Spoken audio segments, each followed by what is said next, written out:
आषाढी एकादशी, जिची प्रत्येक वारकरी आतुरतेने वाट पाहतो। ज्ञानोबा तुकारामाचा गजर टाळ मृदुंगाच्या निनादात पायी पालखी सोहळे 15 ते 20 दिवस आधी पंढरपूरच्या दिशेने निघालेले आहेत। पण अनेकांना वयाचे बंधन, आरोग्याच्या समस्या यामुळे प्रत्यक्ष पायी वारी करणं शक्य होत नाही। अशांना विठ्ठलाचे दर्शन घडवून आणण्यासाठी लालपरी म्हणजे एसटीच्या बस सज्ज झाल्या आहेत। राज्यातील पुणे, कोल्हापूर, अहिल्यानगरसह अन्य जिल्ह्यातून दिनांक 2 जुलै 2025 पासून जादा बस पंढरपूरसाठी सोडण्यात येणार आहे। विशेष म्हणजे प्रवाशांसाठी महामंडळाने ज्या सवलती दिल्या आहेत त्या सर्व सवलती जादा बसलाही लागू असणार आहेत। काय आहे माहिती जाणून घेऊया या व्हिडिओ मधून। नमस्कार, मी प्राची शिरकर, आपण पाहत आहात प्रहार न्यूज लाईन। आषाढी एकादशीचे मंगल पर्व 8 दिवसांवर येऊन ठेपले। संपूर्ण महाराष्ट्रात भाविकांना आषाढी एकादशीला विठुरायाचे दर्शन घेण्याची आस लागलेली आहे। त्यामुळे यंदाही या आध्यात्मिक सोहळ्यासाठी राज्य परिवहन महामंडळानं नियोजन केलंय। त्या निमित्तानं पंढरपूरच्या पांडुरंगाचे दर्शन घेण्यासाठी भाविक जातात। त्यामुळे यंदाही अहिल्यानगरच्या आगाराच्या 250 बसचं नियोजन केलं आहे। संगमनेर, श्रीरामपूर, कोपरगाव, अकोले, नेवासा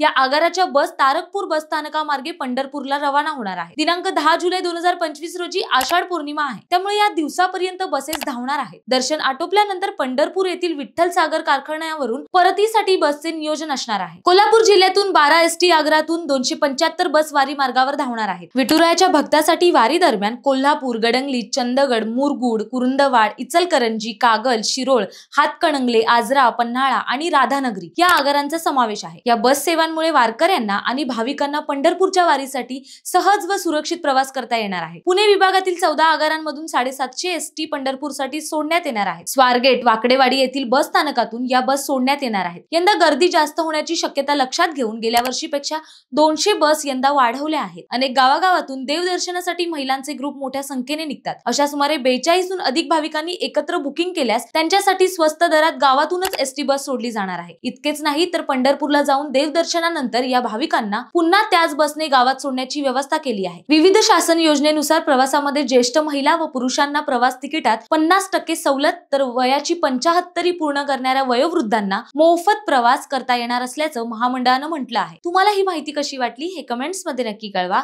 आणि अशाच नवनवीन व्हिडिओ पाहण्यासाठी प्रहार न्यूज लाईन चॅनलला लाईक, शेअर आणि सबस्क्राईब करायला विसरू नका। धन्यवाद।